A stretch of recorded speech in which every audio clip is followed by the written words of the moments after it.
Child artist turned hero come actor, అందరికీ సుపరిచితులు. Plus వీటన్నిటితో పాటు ఇంకా చాలా చాలా ఆయనకి కోణాలు ఉన్నాయి. ఉదాహరణకి ఆయన కవి, చాలామందికి తెలుసు, తెలియదు కూడా. అండ్ అలాగే హీ ఈజ్ అన్ అప్రిషియేటర్ ఆఫ్ ఏం చెప్పాలి, good literature and good taste. And వీటన్నిటితో పాటు వృత్తి చార్టర్డ్ అకౌంటెన్సీ. ఇన్ని కోణాలు ఉండే ఒక మనిషి ఉంటారంటే ఆయన పేరే బాలాదిత్య. చైల్డ్ ఆర్టిస్ట్గా ఆఫ్ కోర్స్ మీరు ఐ థింక్ 5-6 భాషల్లో నటించారు. తెలుగు, హిందీ, తమిళ్, ఇంగ్లీష్, కన్నడ, మలయాళం. బాబోయ్. చంటిగాడు మీ first film as a hero. ఆ తర్వాత ఎన్ని సినిమాలు చేయగలిగారు బిట్వీన్ తమిళ్ అండ్ తెలుగు? 11 సినిమాలు చేశాను. మీకు కవిత్వం ఎలా వచ్చింది, కౌశిక్ ఎలా రాలేదు? సో అలా కవిత్వాన్ని మీరు అంటే ఇప్పుడు ప్రొఫెషనల్ స్థాయికి తీసుకెళ్తున్నారా? సినీసీమ నిర్మించేను సుశీలమ్మ పాటలహారం, సినీసీమ నిర్మించేను సుశీలమ్మ పాటలహారం, సుశీలమ్మ నిర్మించేను శ్రోతలకు సాగర తీరం. ఆవిడకి పాటే జీవితం, ఆవిడ జీవితం పాటకే అంకితం, అందుకే ఆవిడ పాట శాస్త్రం. రాజేంద్ర ప్రసాద్ గారితో జర్నీ కంటిన్యూ అవుతుందా? ఆయన ఒక అద్భుతమైన మాట అన్నారు, నేను దాని జీవితకాలం మర్చిపోలేను.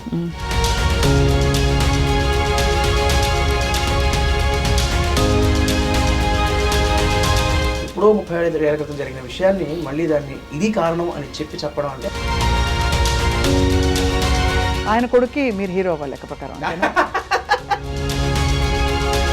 ఇవన్నీ యాదృచ్ఛికం అనిపిస్తాయి ఆదిత్య మీకు? నా first shot 1991 June 13th child artist గా ఎదురుమూడి పట్టిన పడడం. నా first shot as hero Chantigadu మళ్ళీ జూన్ 13th. కానీ ఇండస్ట్రీలో నెపోటిజము, కొంచెం కులపిచ్చులు ఇలాంటివన్నీ ఉంటాయి, ఇవన్నీ వినికిడి. మీ ఎక్స్పీరియన్స్ ఏంటి? పెద్ద పెద్దవి అవి దాని ఏమంటారు, సినిమాలు జరిగాయి, యాడ్ ఫిల్మ్స్ తో జరిగాయి. బాధపడతారు ఆ టైంలో? వాటంతట అవే కాల్స్ అలా వచ్చేస్తాయా? దగ్గర 75 మంది డైరెక్టర్స్ కలిసాను. బాబోయ్. అంటే ఇవాళ ఉన్న టాప్ డైరెక్టర్స్ అందరినీ కలిసాను. అప్పుడు ఏమన్నారు వాళ్ళు?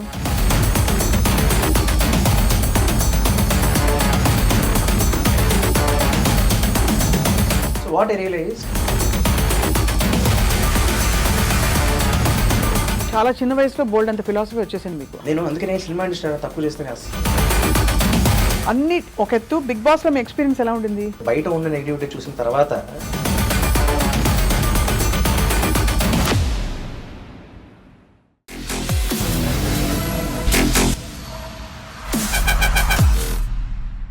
Welcome to this very special candid conversation. పేరులో బాల్యం ఉంది, మనిషిలో యవ్వనం ఎప్పుడు అలా ఉట్టిపడుతూ ఉంటుంది. అందుకే కొన్నేళ్లుగా ఆయన కనిపిస్తున్నా కూడా బహుశా ఇప్పటికి కూడా ఆయనకి వయసు ఎంతో చెప్పడం చాలా కష్టం.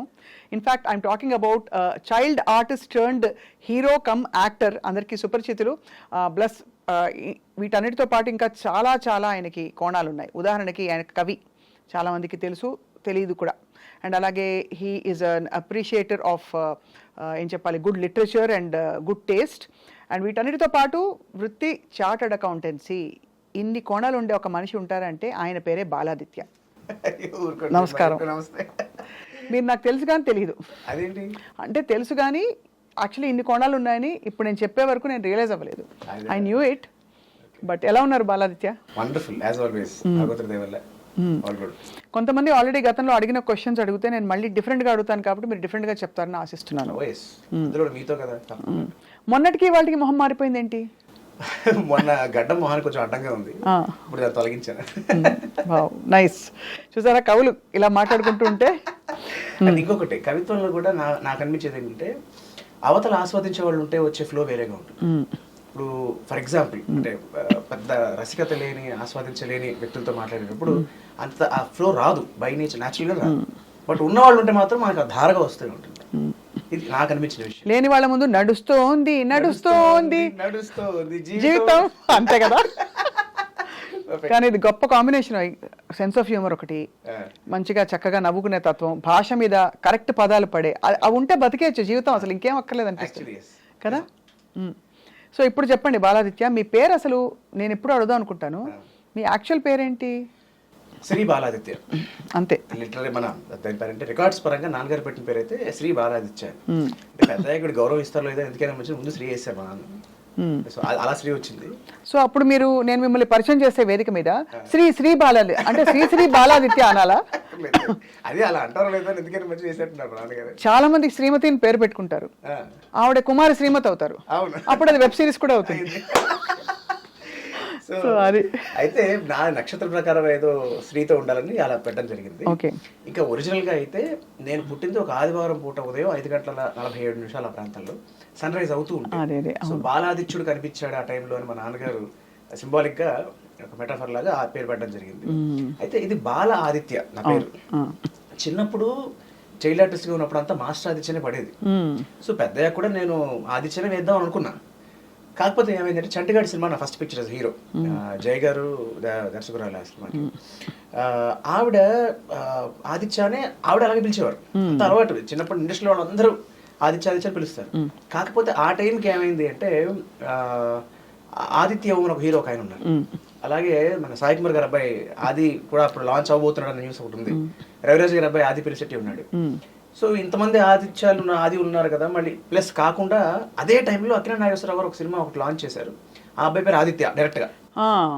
ఈ కన్ఫ్యూజన్ ఎక్కువ అయిపోతాయి అని ఆవిడ పేరు ఇంకేమైనా పెడదామా అంటే నా పేరులో ఇలా బాలా ఉందండి అంటే ఆవిడ అవును చైల్డ్ ఆర్టిస్ట్ కూడా కదా, సరే ఇలా ఇదే పాపులర్ చేద్దాం అని చెప్పి ఇంకా బాలాదిత్య. సో బాలకి ఆదిత్యకి సంధి జరిగిపోయింది అంతే ప్రకారం. సో బట్ వాస్తవానికి బాల ఆదిత్య డిస్టింక్టివ్ గా అందరికి ఎవ్రీబడి రిమెంబర్స్ యూ బాలాదిత్య అనగానే ఓ బాలాదిత్య అని అనమాట అలా. సో ఇవాళ బాలాదిత్య 369 ఎందుకంటే మనం తెలుసు కదా ఆదిత్య 369 లా మనం గతంలోకి వెళ్తాము, ఫ్యూచర్ లోకి వెళ్తాము, ప్రెసెంట్ లో కూడా ఉండబోతున్నాం. సో ఇప్పుడు మీరు చైల్డ్ ఆర్టిస్ట్ గా ఆఫ్ కోర్స్ మీరు ఐ థింక్ 5-6 భాషల్లో నటించారు. చేశాను. తెలుగు, హిందీ, తమిళ్, ఇంగ్లీష్, కన్నడ, మలయాళం. బాబోయ్, కానీ అసలు పిచ్చ ఆపర్చునిటీ కదా. అన్నయ్యకి రాని ఆపర్చునిటీస్ మీకు వచ్చాయి. అసలు నేను యాక్టర్ అవడానికి కారణమే అన్నయ్య. ఎందుకంటే అన్నయ్య కిట్టిగాడు అని చెప్పి ఒక టీవీ సీరియల్ చేశాను. అవును తెలుసుగా. అయ్యో. సో దానికి అన్నయ్యకి నంది అవార్డు వచ్చింది. వచ్చినప్పుడు రాయల్ నరసింహారావు గారు మా గురువు గారు ఆయన అన్నయ్యని చూడడం అవార్డ్స్ ఫంక్షన్లో తర్వాత చాలా రోజుల తర్వాత మన వాళ్ళ నెలల తర్వాత అనుకుంటా ఈ సినిమా కోసం అని పిలిచారు. అన్నయ్యని పిలిపిస్తే అన్నయ్య పొడుగైపోయాడు. అంటే గ్రోయింగ్ ఏజ్ కదా, 10 years 19 years ఇప్పటికి పొడుగైపోయాడు. నేను ఊరికే వెళ్ళి అన్నయ్యతో పాటు తోడుగా వెళ్ళినప్పుడు వీడైతే కరెక్ట్గా ఉంటాడు, కొంచెం సైజ్ చిన్నగా ఉన్నాడు కానీ ఇంకా చిన్న బట్ ట్రై చేద్దామని చెప్పి ఆడిషన్ చేశారు. సో ఆడిషన్ చేసినప్పుడు నేను ఆడిషన్లో సెలెక్ట్ అవ్వడం వల్ల ఎదురుంటి పొగడు పక్కింటి పడడం అనే సినిమాలో ఒక స్టాంప్గా నవ్వడం వల్ల అది మా డాడీ లాంటి రాజేంద్ర ప్రసాద్ గారి చేతుల మీద వనమాలు తీద్దడం వల్ల అవును ఇక ఐ నెవర్ లుక్ బ్యాక్. అవును. సో దట్స్ నాకు ఒక రకంగా అన్నయ్య కారణం నాకు రావడానికి. అవునవును డెఫినెట్గా. కౌశిక్ అఫ్ కోర్స్ మా ఫ్యామిలీకి ఎంత క్లోజో మీరు కాదని కాదు, కానీ మీరు కొంచెం తక్కువ, అన్నయ్య బాగా క్లోజ్ తెలుసు అది. సో ఆదిత్య మీరు రాజేంద్ర ప్రసాద్ గారితో ఇంకా మీ అనుబంధం అలా జర్నీ కంటిన్యూ అవుతుందా లేకపోతే తర్వాత? అంటే మాట్లాడతాను ఎప్పుడైనా, అంటే అకేషన్ వచ్చినప్పుడు ఆయన పుట్టినరోజుకు ఫోన్ చేస్తాను, లేదంటే మొన్న ఎదురునోడు పక్కింటి వాళ్ళ సినిమా 30 ఏళ్ళు కంప్లీట్ అయింది అన్న సందర్భంగా ఫోన్ చేసి ఆయనతో మాట్లాడాను. సో ఓవర్ కాల్ ఎప్పుడైనా మాట్లాడతాను, కలిసినప్పుడు పలకరిస్తాను తప్ప రెగ్యులర్ కాంటాక్ట్ అంటే లేదు. అయితే నాన్నగారు యాక్టరు, అన్నయ్య యాక్టరు, అలాగే మీకు అవన్నీ వచ్చేసాయి అంటే జీన్స్ లో వచ్చిందని చెప్పాలి. ఇప్పుడు అంటే నాన్నగారి టాపిక్ కూడా వచ్చింది కాబట్టి కొంచెం కోఇన్సిడెన్స్ చెప్పాలి. అంటే ఆ సందర్భం వచ్చింది కాబట్టి 30 ఏళ్ళు పూర్తయిందని చెప్పి నేను మా గురుగారు రామేశ్వరరావు గారికి రామేశ్వరరావు గారికి ఇద్దరికి ఫోన్ చేశాను. ఇలా అంకిల్ మీ చేతుల్లో నేను నా జీవితాన్ని మొదలుపెట్టి 30 ఏళ్ళు పూర్తయింది అని వాళ్ళకి థ్యాంక్స్ చెప్దామని. ఆ క్రమంలో రామేశ్వరరావు గారికి ఫోన్ చేసినప్పుడు నేను ఆయన ఫస్ట్ ఫోన్ ఎత్తగానే నేను అంకుల్ ఆదిత్య మాట్లాడతాను అన్నాను. అంకిల్ నేను స్టాంపును మాట్లాడుతాను చెప్పరా అంటాడు ఆయన. సో అలాగా అంకిల్ ఇలాగ 30 ఏళ్ళు పూర్తయిందంటే ఆయన అవునరా తిరుపతిలో కదా అన్నాడు. అవును అంకిల్. 30 ఏళ్ళు అయిపోయిందా, అక్కడెక్కడ హోటల్ దగ్గర చేశాను మనం ఫస్ట్ షాట్. నేను అంకిల్ ఇప్పుడు నాకంటే అది ఫస్ట్ సినిమా, ఇప్పుడు ఎవరికైనా ఫస్ట్ సినిమా ముహూర్తం ఎక్కడ ఎప్పుడు అన్నీ గుర్తుంటాయి. ఆయన అప్పటికే సూపర్ స్టార్. పైగా ఆ సినిమాలో నన్ను చాలామంది నువ్వు రాయన్ ప్రసాద్ గారి పోటీగా యాక్ట్ చేసావు, ఆయన కన్నా బాగా చేసావు అని పాపం తెలియక అనుకుంటూ ఉంటారు. నేను ఆ విషయాన్ని ఆయనతో విన్నవించాను. అంకిల్ పాపం ఇలా అనుకుంటూ ఉంటారు అంకిల్ తెలియక, అంటే మీరు కదా నా చేయి పట్టుకుని నడిపించింది. దాంట్లో చాలా షార్ట్స్లో అంటే మీకు టెక్నికాలిటీస్ తెలుస్తాయి కాబట్టి చెప్తున్నాను, లిప్ ఉండదు. ఆయన చెప్పే డైలాగ్ వేరు, స్పాట్లో నన్ను ఎంకరేజ్ చేయడం కోసం అంతే ఆ డైలాగ్ అయిపోయింది వచ్చేసింది అంతే అనేవారు ఆయన. డబ్బింగ్లో మార్చేవారు. అలా చాలా సందర్భాల్లో చేశారు. సో అంత ఎంకరేజ్ చేశారు ఆయన. సో మీరు అలా చేశారు కాబట్టి కదా అంకిల్ నేను ఒక మట్టి ముద్దని నాకేం వచ్చు, మీరు చెప్పారు కాబట్టి అలా చేయగలిగాను కదా అంటే ఆయన ఒక అద్భుతమైన మాట అన్నారు. నేను దాని జీవితకాలం మర్చిపోలేను. ఏంటంటే దానికి 2 కారణాలు ఉన్నాయిరా. ఒకటి, ఒక ఆర్టిస్టు ఒక ఫ్రేమ్లో యాక్ట్ చేస్తున్నప్పుడు ఇద్దరూ కనుక సమపాళల్లో చేయకపోతే తక్కువ చేసిన వాడు బాగా తక్కువ చేసిన వాడు అవతల వాడు చేస్తే అలా ఎక్కువగా అనిపిస్తుంది. దాన్ని బ్యాలెన్స్ చేయగలగాలి ఒకటి. 2, నీ పట్ల నాకు ఒక ప్రత్యేకమైన బాధ్యత ఉంది. ఏంటంటే నా ఫస్ట్ సినిమాకి అంటే ఆయన ఫస్ట్ సినిమాకి నా ఫస్ట్ సినిమాకి మీ నాన్న హీరో, బాపు గారి స్నేహం. సో ఆయన కొడుకైన నీ ఫస్ట్ సినిమాకి నేను హీరో, మరి నాకు బాధ్యత ఉందిగా. అది అంటే ఒక టాప్ స్టార్ ఇన్నేళ్ల తర్వాత మళ్ళీ ఆ విషయాన్ని గుర్తుపెట్టుకుని ఎప్పుడో 37 ఏళ్ల క్రితం జరిగిన విషయాన్ని మళ్ళీ దాన్ని ఇది కారణం అని చెప్పడం అంటే ఆయన సంస్కారానికి ప్రతీక. చాలా గొప్పగా ఉంది, వింటుంటేనే చాలా ఎంత ఇవన్నీ యాదృచ్ఛికం అనిపిస్తాయి ఆదిత్య మీకు?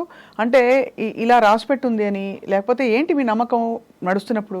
తెలీదు. అంటే కొన్ని మీరు అన్నట్టు ఎంత యాదృచ్ఛికం అంటే నా first shot 1991 June 13th child ఆర్టిస్ట్గా 23 పక్కన పడడం.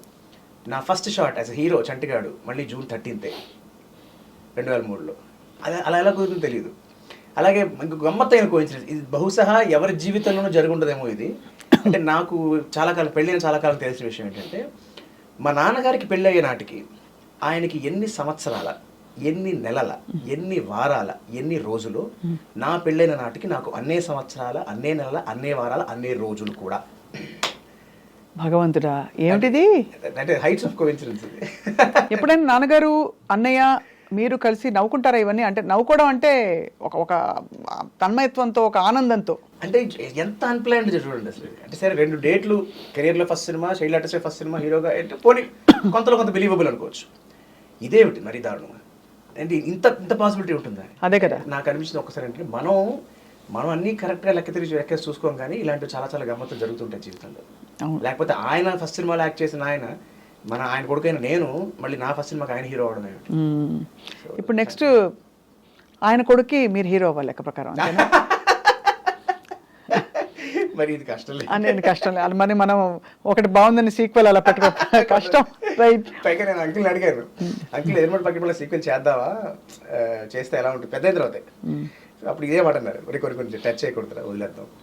అది అలా క్లాసిక్గా మిగిలిపోయిన సినిమా, ఇంకోటి చేద్దాం కావాలంటే. కానీ ఆ రోజుల్లో ఉండే ఆ టైమింగ్ కామెడీలు ఇప్పుడేంటో బీభత్సమైన 100 కోట్లు 1000 కోట్ల గురించి మాట్లాడుతున్నాం, కానీ ఆ చిన్న బడ్జెట్ సినిమాల్లో హాయిగా నవ్వుకుని కాసేపు భలే ఉండేవి కదా. 18 రోజులు ఆ సినిమా షూట్ చేసింది, 18 రోజులు, సంవత్సరం ఆడింది ఆ సినిమా. అంటే అఫ్ కోర్స్ అప్పుడు ఈక్వేషన్స్ వేరు, ఇప్పుడు ఈక్వేషన్స్ వేరు. అవునవును, కరెక్ట్. కాకపోతే ఒకటి గ్రౌండ్ వర్క్ చాలా ఎక్కువ ఉండేది. That's what I've seen. మరి లక్కీలీ చైల్డ్ ఆర్టిస్ట్ అవ్వడం వల్ల చాలా జనరేషన్స్ ఆఫ్ సినిమా మేకింగ్ చూశాను కాబట్టి that is one constant observation what I find the basic formula success వాళ్ళు ఉండే వాళ్ళ దాంట్లో అది ఒకటి, one of the primary reasons. Child ఆర్టిస్ట్గా చాలా సినిమాలు చేశారు మీరు, 41 సినిమాలు. అదే ఆ రోజుల్లో మీకు ఎలా ఉండేది మీ లైఫ్ స్టైల్ కానీ? అంటే ఇప్పుడు సినిమాలు, షూటింగ్లు, స్కూల్స్ ఉంటాయి, రొటీన్ ఉంటుంది, సో ఎలా బ్యాలెన్స్ చేసుకునేవారు? స్కూల్లో పిల్లలు ఏమనేవాళ్ళు అందరూ? ఇక్కడ 2 అంశాలు ఏంటంటే, ఒకటి నేను సినిమా యాక్టర్ని కానీ సినిమాల్లో యాక్ట్ చేస్తున్నాను, నాకు ఇలాగ ఎంతమంది ఇలా పిలుస్తున్నారు, ఈ అప్రిసియేషన్స్, ఈ అవార్డులు, ఈ చప్పట్లు, ఇది ఎక్కడా నా మీద ఇన్ఫ్లుయెన్స్ లేకుండా ఒక దాన్ని ఏమంటారు, ఒక పాము పడగ కాపాడినట్టుగా మా అమ్మ కాపాడుతూ ఉంటుంది నన్ను. అది వేరు, ఇది వేరు, నువ్వు మామూలు మనిషివి. కాకపోతే ప్రాబ్లం ఎక్కడ ఏదంటే, నేను స్కూల్ కన్నా ఎక్కువ షూటింగ్లో ఉండేవాడిని, టీచర్స్ కన్నా ఎక్కువ డైరెక్టర్స్తో ఉండేవాడిని, ఫ్రెండ్స్ కన్నా ఎక్కువ ఆర్టిస్టులతో ఉండేవాడిని. సో వాళ్ళ ఇన్ఫ్లుయెన్స్ చాలా ఎక్కువ ఉండేది. అందుకని అమ్మ she use to make it point, ప్రతిరోజు సాయంత్రం షూటింగ్ 6ంటికి ప్యాకప్. అంటే అది మెడ్రాస్లో అయినా మేము చెన్నైలో ఉండేవాళ్ళం, అవుట్డోర్ అయినా సరే జనరల్లీ 6ంటికే, అదర్వైజ్ షెడ్యూల్ ఉంటుంది. ప్రతిరోజు సాయంత్రం 6ంటికి రాగానే బట్టలు ఇప్పంగానే ఆ బట్టలతో పాటే ఆ సినిమా షూటింగ్ అయిపోయింది. స్నానం చేసి మళ్ళీ కూర్చుని 7 నుంచి 9 దాకా చదివే. దాంట్లో చాలా సహాయం చేసింది మా అన్నయ్య. ఎందుకంటే నేను మిస్ అయిన నోట్స్ అని వాడు రాసిచ్చేవాడు. ఎంత మంచి అన్నయ్య అబ్బా. అయ్యో బాబాయ్, చాలా మంచోడు Kaushik. Very proud of you Kaushik. Seriously నేను చేసే వ్యధోపాలన్నిటికీ మా అన్నయ్య అండగా ఉండేవాడు. నాకు ఎప్పుడు అంటే అన్నయ్య నాకు చాలా ఇష్టం, చాలా ఆదర్శం. అంటే ఎంత ఆదర్శం అంటే కొన్ని నాకు గమ్మత్తుగా అనిపిస్తుంటాయి. అన్నయ్యకి ఒక టైంలో ఎండలో నడుస్తుంటే కళ్ళు ఇలా పెట్టే అలవాటు ఉండేది, నాకు అలా ఉండేది కాదు. అన్నయ్య అలా పెడుతున్నాడు కదా, నేను అలాగే పెట్టేవాడిని. అసలు నేను యాక్టింగ్ చేయడం కారణమే అది. ఏంటంటే అన్నయ్యకి నందేవాడు ఇచ్చారు, నాకు ఇవ్వలేదు. ఇప్పుడు ఇంట్లో 2 పిల్లలు ఉంటే ఎలా ఉంటుంది, 2కి బొమ్మలు, 2కి బట్టలు అన్నీ వస్తాయి కదా. నాకు అలా కాదు, అన్నయ్యకి ఉంటే నాకు ఉండాలి. అప్పుడు రాఘవేశ్వరరావు గారు చెప్పారు, నువ్వు యాక్ట్ చేస్తే నీకు ఇస్తారా, మరి చేస్తావా? అయితే చేస్తాను. సో అలా చేయడం వల్ల 200 వచ్చాయి నాకు. అంతే, 200 వచ్చాయి. అసలు గ్రేట్ కదా. అండ్ మీరు అంటే అనుకోకుండా అలా అవైలబుల్గా ఆ రోజు ఉండి మీకు రాసి పెట్టినట్టు మీరు వచ్చేసి తర్వాత 41 సినిమాలు చైల్డ్ ఆర్టిస్ట్గా, తర్వాత మీరు హీరోగా మెయిన్ స్ట్రీమ్లో ఉండి, వాట్ అ బ్యూటిఫుల్ జర్నీ. ఇదంతా చేస్తూ సీఏ చేయాలని ఎందుకు అనిపించింది? సీఏ అంటే యాక్చువల్లీ నేను దాని ఏమంటారు, మహాభారతంలో కర్ణుడు లాంటి వాడిని, క్షత్రుడు కాదు యుద్ధం చేస్తాను. అంతేగా. ఇప్పుడు కల్కి సినిమా చూసాక అందరికి అన్ని అర్థమైపోయింది. నేను కలికి ముందర చెప్పేవాడిని మాట, అదే. ఎందుకంటే నేను 2012లో చేశాను కాబట్టి. అదే. సో నేను సీఏ కాదు కానీ సీఏ వాళ్ళ క్లాసులు చెప్తాను. ఓహో. నేను సిఎస్ చేశాను, కంపెనీ సెక్రటరీ అనే కోర్స్ చేశాను. It is sister course, CS ICW అంటారు. ఏముంది ఎస్డిసి ఏటీసీ ఎస్ పెట్టడం అంతే కదా. అంటే యాక్చువల్లీ సబ్జెక్ట్స్ చాలా కామన్ ఉంటాయి. నేను అదే ఇంచుమించు అదే బ్యాక్గ్రౌండ్ కాబట్టి. మీకు తెలియదే ఉంది. సో అలాగే సిఎస్ చేసేటప్పుడు నాకు నా బేసిక్లీ మ్యాథ్స్ చాలా స్ట్రాంగ్. అంటే దానికి మా గురువు గారు ఒక ఆయన కారణం, మా పెద్దనాన్నగారు. ఆయన బాగా భయంకరంగా రుబ్బి ఉతికి నాకు 10th క్లాస్లో 100 వచ్చింది మ్యాథ్స్లో, బోర్డ్ ఎగ్జామ్లో అనమాట. అక్కడ వేసిన ఫౌండేషను ఏంటి, దాదాపు 2001 ఆ ప్రాంతంలో. నాకు మళ్ళీ 12 ఏళ్ల తర్వాత నేను సిఎస్ చేసిన, నేను టీచ్ చేయడానికి ఎంచుకున్న subject mathematics, financial management. So సిఏలో ఫైనాన్షియల్ మేనేజ్మెంట్ అనే సబ్జెక్ట్ ఇస్ కంప్లీట్లీ మ్యాథమెటిక్స్ అన్నమాట. సో అది దానికి కారణం, చేయాల్సి వచ్చిన కారణం ఏంటంటే సిఎస్ నేను అమ్మకి ఇచ్చిన మాట. అంటే 2003 నాకు చంటిగడ్స్ మా ఆఫర్ వచ్చాడు, నాకు 17 ఏళ్ళు. అమ్మకి ఇష్టం లేదు, ఎందుకంటే చిన్నప్పుడు ఆల్రెడీ లేదు చదువు, మళ్ళీ పైగా మెడ్రాస్లో అప్పుడు మనకి గుడ్స్తో పాటు బ్యాట్స్ కూడా కనిపిస్తాయి కదా. అవును, చాలా బ్యాడ్స్ ఉండేవి సినిమా ఇండస్ట్రీలో ఉన్నప్పుడు. చాలా మంది అంటే ఇన్ఫాక్ట్ గుడ్ కన్నా ఎక్కువ బ్యాడే కనిపిస్తుంది బయట ప్రపంచానికి, బట్ లోపల ఉన్న వాళ్ళకి రెండు తెలుస్తాయి.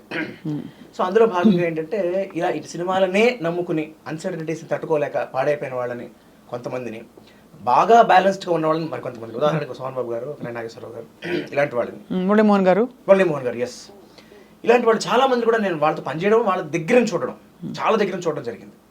సో అమ్మ భయం ఏంటంటే ఏమో తెలియదు వీడు ఎక్కువ ఇది కనుక ఒక వీడి చిన్నప్పుడంతా ఒక, ఇందాక మీరు అన్నట్టు ఒక ఆట, అదొక దాని ఏమంటారు, ఒక ప్లే, అవును, పని కాదు, అది ప్రొఫెషన్ కాదు నాకు.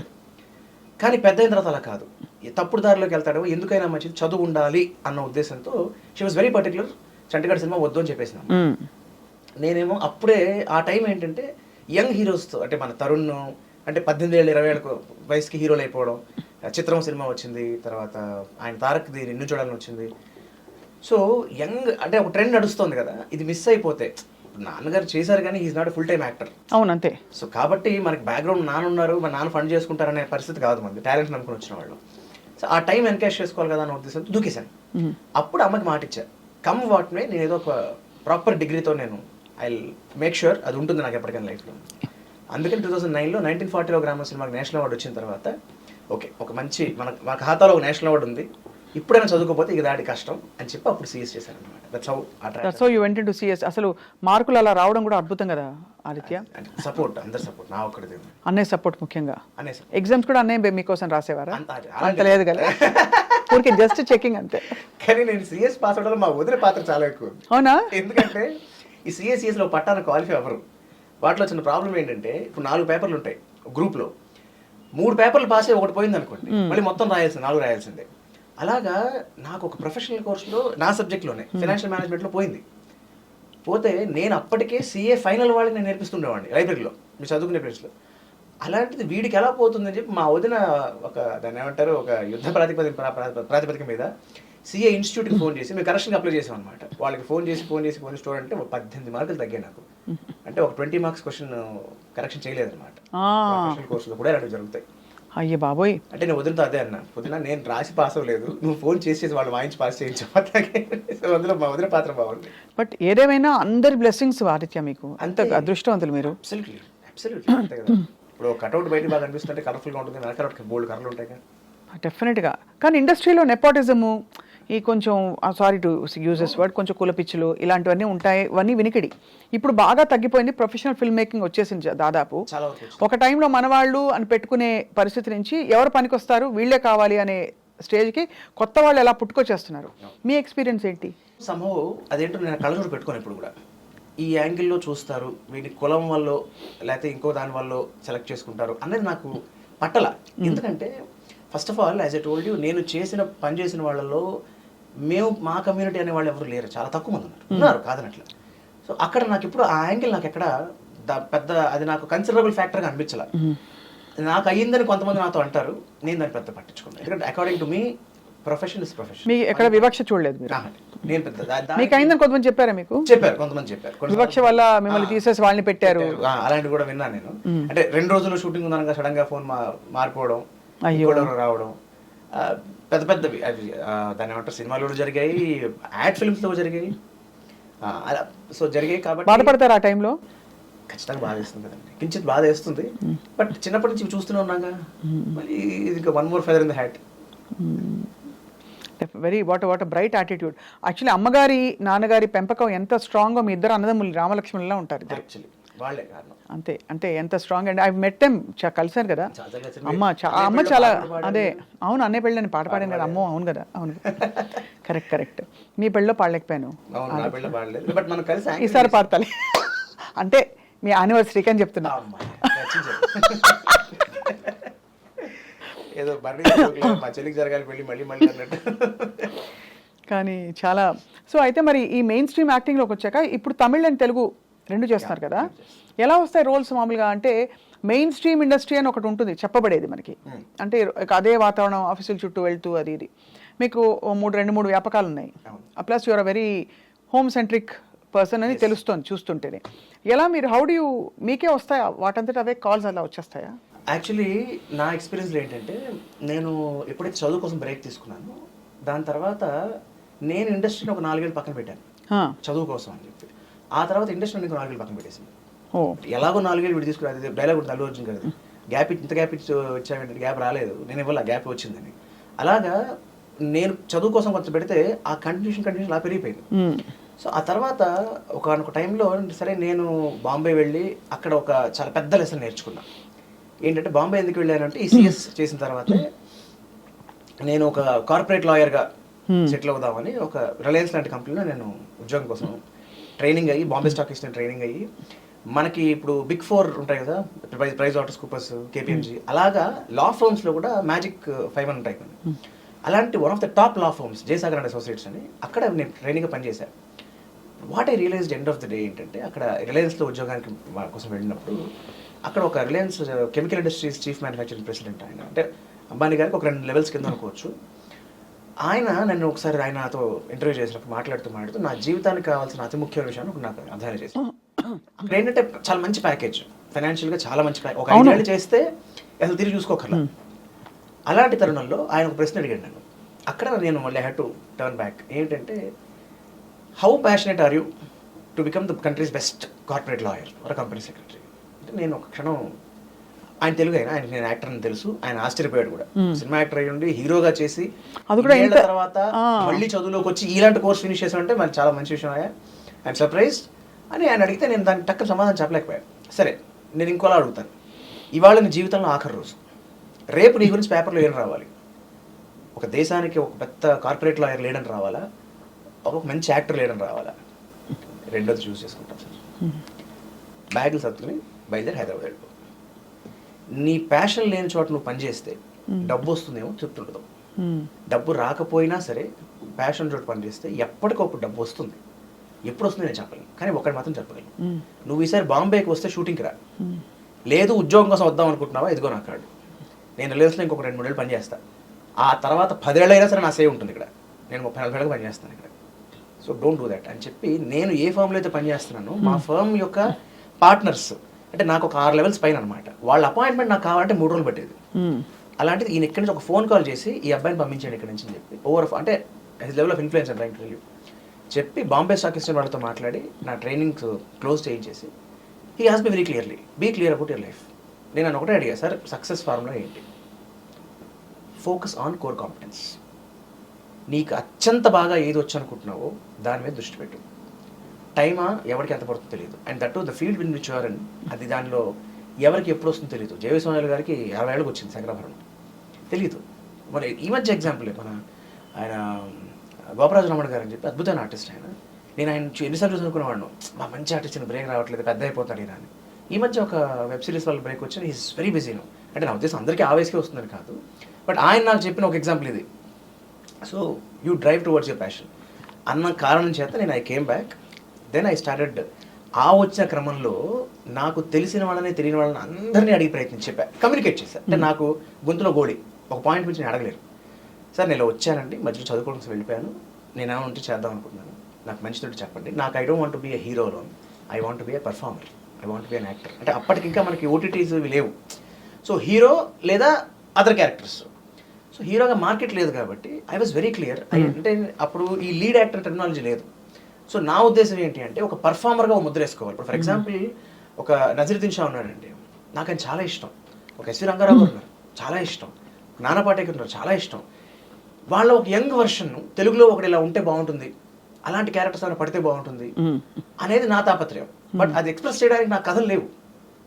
సో బట్ కమ్యూనికేట్ చేశాను. దగ్గర 75 మంది డైరెక్టర్స్ కలిసాను. ఒక లిస్ట్ వేసుకుని నేను మిస్ అయిన 5-6 ఏళ్లలో బాబోయ్ అందరినీ వెళ్ళిపో అందరినీ, చిన్న పెద్ద తేడా లేదు. అంటే ఇవాళ ఉన్న టాప్ డైరెక్టర్స్ అందరినీ కలిసాను అప్పుడు నేను. అప్పుడు ఏమన్నారు వాళ్ళు? అందరూ ఒకటే అనేవాళ్ళు, మీరు యాక్టర్గా మీరు మంచి యాక్టర్ మాకు తెలుసండి, బట్ మీరు మార్కెట్లో యాక్టివ్గా లేరు. మా పాత్రకి తగ్గ మీరు చేసే క్యారెక్టర్ మా సినిమాలో లేదు కాబట్టి మేము లేకపోతే, బట్ అందరూ గౌరవంగా రిసీవ్ చేసుకున్నారు. అక్కడ ఇబ్బంది ఏం జరగలేదు. సో వాట్ ఐ రియలైజ్డ్, ఎప్పుడు కూడా మనం అడిగితే వచ్చేదానికన్నా మనకు కావాలనుకుంటే వచ్చే వాల్యూ వేరు. ఎప్పుడు అంతే. భరణి గారు చాలా హెల్ప్ చేశారు నాకు, తనికల భరణి గారు. నేను ఆయన దగ్గరికి వెళ్ళి అడిగా, అంటే ఆయన నాకు మా నాన్నగారికి మంచి స్నేహితుడు, ప్లస్ నన్ను చిన్నప్పటి నుంచి చూస్తున్నారు. ఆయన గారు కోట గారు వీళ్ళందరూ చిన్నప్పటి నుంచి తెలుసు నాకు, యారాయని పిలుస్తారు. సో అంటే ఇలాగా అనుకుంటున్నానంటే దెన్ ఆయన కాంటాక్ట్లో 4 చెప్పారు. చెప్పి దాంట్లో కూడా నాకు అంకిల్ మీరు చెప్పారు, నేను కలిశాను, బట్ నా క్యారెక్టర్ నచ్చలేదు అంకిల్. మళ్ళీ ఆయనకి ఫోన్ చేస్తాను, రే నేను చెప్పడం నా బాధ్యత, చేయకపోవడం నీ ఇష్టం. నువ్వు నేను చెప్పాను కదా చేయాలని ఆబ్లిగేషన్ ఫీల్ అవ్వకు, నీ క్యారెక్టర్ చేయాలని చెప్పేసి తప్పేం లేదు. అలా కూడా నేను కొన్ని వదులుకున్నా, ఇది వద్దు మనం చేయొద్దు, ఇది కరెక్ట్ కాదు. సో అలాగా అడిగితే వచ్చేదానికన్నా మనం కావాలనుకుంటే వచ్చేదానికి విలువ ఎక్కువ అని నా అనుభవంలో. ఒక చాలా చిన్న వయసులో బోల్డ్ అంత ఫిలాసఫీ వచ్చేసింది మీకు, అంటే ప్రాక్టికల్ ఫిలాసఫీ, అప్లైడ్ ఫిలాసఫీ. చాలా బాగుంది. That is because of cinema industry. నేను అందుకనే సినిమా ఇండస్ట్రీ తక్కువ చేస్తే నేను అసలు సహించను, నాకు నచ్చదు. ఎందుకంటే అంటే ఒక కోణం ఉంటుంది, చాలా చిన్న చూపు చూసేసి, చాలా చులకనగా చూసేసి, చాలా వీళ్ళు సినిమా వాళ్ళు అనే మాట అది చాలా ఈజీగా అనేస్తారు. అంటే అది ఏ కాంటెక్స్లో అంటున్నారు? నిజం చూస్తే మామూలుగా అంటారు కళామ తల్లి అని, ఈ సినిమాకి 25 ఏళ్ళు 20 ఏళ్ళు అని అందరూ బాగా మాట్లాడతారు ఆదిత్య. ఈ డ్రగ్స్ లేకపోతే ఇలాంటి నెపోటిజము, సుశాంత్ రాజ్ అలాంటి రాజ్పూత్ లాంటివి, అలాంటి అంతవరకు ఒక చిన్న వాటికి మాట్లాడతారు. వాడు సినిమా వాడు మాట మీద నిలబడ్డాడు, ఓహో వాడు సినిమా వాడు టైంకి రాడు. నాకు అంటే సందర్భం వచ్చినట్టు చెప్తున్నాను, టైం అనే దానికి నేను అంటే ఇండస్ట్రీలో ఉండడం వల్ల కొన్ని చెప్తున్నాను. ఎంత నేర్చుకుంటాం అంటే భీమ సుజన్ రావు గారు అని చెప్పి రక్త సంబంధం సినిమా ఐడియా ఉంది కదా, ఎన్టీఆర్ సావిత్రి, ఆయన ఆఖరి సినిమా. ఆ సినిమా నేను లౌడ్గా యాక్ట్ చేశాను, లవ్ కుష్ సినిమా పేరు, మన తెలుగులో ఒకసారి హిందీలో చేశాను అనమాట. టైమింగ్ ఆయన ఎంత ప్రాధాన్యత ఇచ్చేవారంటే, అక్కడ పద్మాలయ కృష్ణ గారు, మన సూపర్ స్టార్ కృష్ణ గారి బ్యానర్ అది. ఆ సినిమా షూటింగ్ ఊటీలో నేను 30 రోజులు షూటింగ్, పొద్దున్నే రోజు 3:30కి లేచి మేకప్ వేసుకుని 5 వరకు, 5కి కిందకి వచ్చి ఆయన రూమ్కి వచ్చి మన స్టాప్ వాచ్ పెట్టి బ్రీతింగ్ ఆపుకుని డైలాగ్స్ అప్పచెప్పేవాడు ఆయనకి, హిందీ డైలాగ్స్. నాకు హిందీ రాదు, పైగా తెలుగులో అమ్మ రాసిచ్చేది. ఇంత డిసిప్లిన్గా చేస్తే ఒక్కరోజు లేట్ అయ్యానని చెప్పి అందరి ముందు బండబూతులు తిట్టాడు ఆయన. బండబూతులే, నేను కెమెరా ముందు చెప్పకూడదు కొన్ని. అక్కడ ఆయన నాకు కోపం కాదు, ఆయన నా మీద అంటే వీడు ఇంత కరెక్ట్గా వచ్చేవాడు ఎందుకు ఇలా చేసాడు. అక్కడ ఎదురుకుండా వెయిట్ చేస్తుంది ఎవరు? ప్రాణ్ అంటే మహానటుడు ఆయన. అమ్మ బాబోయ్, ఆయన 7 వరకు వచ్చి కూర్చున్నారు, నువ్వు 9కి వచ్చావు. అది కూడా ఏమిటి, న్యూ ఇయర్ రోజు ఆ రోజు. సో నేను చెప్పే వాళ్ళకి నేను చెప్పిన ఆయన రాలేదు షూటింగ్కి, సో ఆయన ఇన్ఫార్మ్ చేయలేదు. బట్ ఏదేమైనప్పటికీ టైం అంటే టైం. ఇప్పటికీ నేను డబ్బింగ్ వెళ్ళినా సరే, ఇందాక మన ఇంటర్వ్యూ లేట్ అవుతుంది అనుకున్నా కూడా టైం దాటుతూ ముందు ఫస్ట్ మెసేజ్ చెప్పేసి వెళ్ళిపోయినా ఫోన్ చేసి చెప్పేస్తాను. అంటే ఇవన్నీ ఎక్కడి నుంచి వస్తాయి అంటే, మనం what is that we're trying to తీసుకోవడం అని, what we take from what we see. Right, అన్నీ ఉంటాయి ఒకేసారి, మన దాంట్లో ఏం తీసుకుంటున్నారో బట్టి ఉంటుంది. అలాగే ఇండస్ట్రీ నాకు ఇప్పుడు సోహన్ బాబుతో పనిచేశాను, ఆయనతో అంటే యాక్టర్గా కొన్ని అఫ్కోర్స్ నేర్చుకున్నాను. పక్కన పెడితే ఒక మనిషిగా అంటే తినే మెతుకు దగ్గర నుంచి నేను చూసాను, నా కళ్ళతో ఆయన ఎలా తింటారో చూశాను. ఎలా తింటారు? చాలా లిమిటెడ్. ఆయనకి ఎగ్జాక్ట్ క్వైట్ ఆపోజిట్ ఆయన బెస్ట్ ఫ్రెండ్ చంద్రమోహన్ గారు ఉండేవారు. ఈయన ఎగ్జాక్ట్ ఆపోజిట్. వాళ్ళిద్దరు బండబుద్ధి తిట్టుకుంటూ సరదాగా తిట్టుకుంటూ ఉండేవారు. కానీ ఈయన తినే విధానం వేరు, ఆయన తినే విధానం. అంటే ఆయన చాలా తక్కువగా తింటారు, సోహన్ బాబు చాలా లిమిటెడ్ తింటారు. ప్రతిసారి తిన్నప్పుడల్లా మధ్యాహ్నం ఒక నాప్ వేస్తారు. పడుకున్నప్పుడు left side of the heart మనం పడుకోవాలి అని చెప్పేవారు. అంటే ఎందుకు, మనకి లెఫ్ట్ పడుకుంటే మనకి హార్ట్కి ఇట్ విల్ బి ప్రెషర్. అంటే ఇది చిన్నపిల్లడికి అనవసరం, ఏజ్ అవుతారు కొద్ది. కానీ అప్పుడిప్పుడు వచ్చే విధానం, డబ్బులు దాచుకోవాలి, డబ్బులు ఖర్చు ఎక్కువ పెట్టకూడదు, డబ్బులు దాచుకోవడం నేర్చుకోవాలి. నాకు డబ్బు అంటే కూడా తెలియదు ఆ టైంకి. కానీ ఇలాంటి సూత్రాలు, ఇలాంటి మంచి మాటలు. కానీ ఆయన పాపం తొందరగా పోయారు కదా. ఎవరు? సోహన్ బాబు గారు. ఆయన అంటే మరీ తొందరగా ఏం కాదు, 70. చంద్రమోహన్ గారు మోర్ రీసెంట్. అవును, ఫుల్గా అసలు కింగ్ సైజ్ లైఫ్. అవును ఆయన. కానీ అఫ్కోర్స్ ఆయన స్టైల్ ఆఫ్ లివింగ్ అంటే ఏమండి, ఎప్పుడు పోయారనేది కాదు, ఎలా పోయారనేది ఇంపార్టెంట్. అదే కరెక్ట్, అదేం సార్. సో మనం మనిషి ఎలా బతికామనే దానికన్నా ఎలా చచ్చిపోయామనే దాన్ని బట్టి మన లైఫ్ డిఫైన్ అవుతుందని. అలాగే ఇంకొక స్టేట్మెంట్ కూడా విన్నాను, second half of the life or second half of the cinema బాగుంటేనే హిట్ అయినట్టు. అవును. సో అలాగా దట్ ఆయన డిసిప్లిన్ చూడండి. ఒక్కసారి మేకప్ అలవాటు అయిన వాడు మళ్ళీ మేకప్ వేసుకోకుండా ఉండడం చాలా కష్టం, చాలా కష్టం. ఆగుతూ ఉంటుంది. నిర్ధారించుకున్నాడు ఆయన, భీష్మించి కూర్చున్నాడు, నేను వేసుకోను మేకప్, వేసుకోలేదు, కంఫర్ట్నే వేసుకోలేదు. ఇలాంటి చాలా చాలా విషయాలు. సో అందుకనే ఆయన స్వామి వారి దగ్గర ఏమనుకుంటే తినే మెతుకు నుంచి బతికే బతుకు దాకా బ్యూటిఫుల్ ఆయన దగ్గర నేర్చుకోవచ్చు మనం. పెద్ద పెద్ద వాళ్ళ దగ్గర వాళ్ళ సాంగత్యంలో బోల్డ్ విషయాలు మీరు చిన్నప్పుడే నేర్చేసుకున్నారు. It's a blessing again. అలాగే అక్కినే నాగేశ్వరరావు గారు, బాలు గారు, అంటే వీళ్ళందరినీ దగ్గర నుంచి చూడడం వల్ల ప్రొఫెషనల్గా వాళ్ళు మేబీ వాళ్ళొక శిఖరాలు, బట్ పర్సనల్గా కూడా వాళ్ళు ఏంటి అనేది అది that is what you know I got inspired a lot. అన్నయ్యతో ఇంత క్లోజ్ కదా మీరు, మీ ఇద్దరి మధ్య ఎప్పుడు ఒక పోటీతత్వం, ఒక హెల్దీ కాంపిటీషన్ అయినా వస్తుందా? అంటే గమ్మత్ ఏంటంటే నేను ఒక 33 ఏళ్ళగా యాక్ట్ చేస్తున్నాను, అన్నయ్య 34 ఏళ్ళగా యాక్ట్ చేస్తున్నాడు. మీ ఇద్దరం కలిసి ఇప్పటిదాకా యాక్ట్ చేయలేదు. ఇప్పుడు ఒకదానిలో యాక్ట్ చేశారు కదా, లేదా? లేదు, చేయలేదు అస్సలు చేయలేదు. అది అది అదే చెప్తున్నా కదా, ఎవరికి ఎందుకు తట్టలేదో తెలియదు. అంటే నేను సినిమాలు చేసినప్పుడు మధ్యలో టీవీలో కూడా వచ్చాను, అన్నయ్య టీవీలో సినిమాలో కూడా వచ్చాడు, అందుకనే అడుగుతున్నాను ఎక్కడ అసలు. కానీ ఇద్దరు కలిసి ఇప్పటిదాకా చేయలేదు. కాకపోతే ఎస్ వి డిస్కస్ అలాట్ ఖచ్చితంగా రిగార్డింగ్. అంటే నేను యూజువల్లీ టీవీ తక్కువ చూడటం, కాకపోతే అన్న ఏం చేస్తాడంటే చెప్తాడు, రే ఇవాళ ఈ ఎపిసోడ్ చూడరా బాగుంటుంది, మంచి సీన్ వచ్చింది అని చెప్పి. అలాగే నావేమైనా ఉన్నప్పుడు ఏదైనా షోకి వెళ్ళినప్పుడు ఏమైనా చేసినప్పుడు అన్నయ్య చూడరా ఒకసారి ఎలా ఉంది చెప్పు అని చెప్పి వీ కీప్ డిస్కసింగ్. బాగుంది, ఇది బాగాలేదు, ఇది చిరంజీవి గారు ఎందుకు చేసావు నువ్వు అంటే ఆయన ఇన్ఫ్లుయెన్స్ కొంచెం ఉంటుంది. అవును, చాలా మందికి ఉంటుంది. అంటే మా జనరేషన్ వాళ్ళందరికీ కూడా ఆయన చూస్తూ పెరిగిన వాళ్ళకి తెలియకుండా ఎక్కడో డ్యాన్స్ చేస్తున్నప్పుడు, డైలాగ్ చెప్తున్నప్పుడు తెలియకుండా చిన్న ఆ బాడీ లాంగ్వేజ్ వచ్చేస్తుంటాయి. అవును, అరే ఎందుకురా మళ్ళీ చిరంజీవి గారిని తిప్పుతున్నాం మళ్ళీ అది మేము అనుకుంటూ ఉంటాం. అలాగే భావన నిర్మమాటంగా చెప్పుకుంటాం. That's always there. So that bonding is always continuing కదా. అన్నయ్య ఇంత మేజర్ రోల్ ప్లే చేశారు మీ లైఫ్లో. అన్నయ్య ఒక ఇంటర్వ్యూలో చెప్పగానే, అఫ్ కోర్స్ నా కౌశిక్ బాగా అంటే more than anything is like మా ఇంట్లో పిల్లాడిలాగా ఆల్మోస్ట్. బట్ అయినా కూడా ఆ ఒక ఇంటర్వ్యూలో నేను చూసి సర్ప్రైజ్ అయింది, అన్నయ్య వెంట జైల్. అప్పుడు మీరు చాలా కూలిపోయి ఉంటారు కదా, అన్నయ్య చెప్పారు ఇది మొత్తం. తను బాగా కొట్టుకుపోయి ఉంటారు కదా, మీరు కుమిలిపోయి ఉంటారు చాలా. ఎందుకంటే మాకు అసలు ఎప్పుడు తెలియదు అదే మనకు అసలు. అంటే నా దృష్టిలో ఏంటంటే అన్నయ్య ఇస్ వెరీ భోళా. అన్నయ్య నా బయటికి అంత హడావిడిగా ఇదిగా కనిపిస్తారు, కానీ లోపల చాలా అమ్మాయికుడు. నా దృష్టిలో అంటే మా కోర్ తెలుసు కాబట్టి ఎక్కువ ఆలోచించాడు. ఆ టక్కన టైం రియాక్ట్ అయిపోయేది రాయి వేస్తాడు. సో కొన్ని ఒక స్పర్ ఆఫ్ మూమెంట్లో కూడా చేసి చిన్న చిన్న మిస్టేక్స్ అంత దారి అఫ్కోర్స్ భగవంతుడు పెద్దమే ఇదేమి కాంప్లికేట్ ఎక్కువ అవ్వలేదు, కానీ బట్ అలా వెళ్ళాడు అన్నది కూడా మాకు పెద్ద షాకే. నేను వెళ్ళి అన్నయ్య బయటికి రాగానే నేను మీడియా గిరి ఎవ్వరు లేకుండా చూసి కావాలని సీక్రెట్గా వేరే కార్ వేసుకుని ఇంకో ఫ్రెండ్స్తో ఒక కార్ తెప్పించుకుని కావాలని డైవర్ట్ చేసి బయటకు వచ్చాను. I don't want him to get exposed. కానీ చాలా it is a very difficult moment for a bright middle class family who has no clue about this kind of అసలు థింగ్ కదా. అది కూడా ఏంటి ఇంటెన్షన్ రావాలి. ఇంటెన్షన్ ఏంటి అనేది ఎవరికి అనవసరం. ఇప్పుడు హీస్ ఫైటింగ్ ఫర్ కాజ్ ఏంటి, డబ్బింగ్ ఎక్కువ అయిపోతే కనుక మన ఒరిజినల్ టాలెంట్కి మనకు అవకాశాలు తగ్గిపోతాయి అనేది. అవును, అదే కదా. ఇంటెన్షన్ మంచిది, కానీ ఎక్స్ప్రెషన్ రాయవేయడం తప్పే కదా. సో తప్పు అన్న దాని గురించి డిబేట్ చేయకూడదు. మా అన్నయ్య చేసింది కరెక్టే, రాయి వేసిన పర్వాలేదు అని అతను అనకూడదు, నేను అనకూడదు. ఏదేమైనా అంటే అవన్నీ మర్చిపోయి ఇప్పుడు అందులోంచి బయటకు వచ్చేసి చాలా హ్యాపీగా అన్నీ సెటిల్ అయిపోయాయి. బట్ ఆ టైంలో ఐ వాజ్ వండరింగ్, ఇప్పుడు ఎంత ఇన్సెక్యూర్గా ఉంటుంది లోపల చిన్న తమ్ముడికి.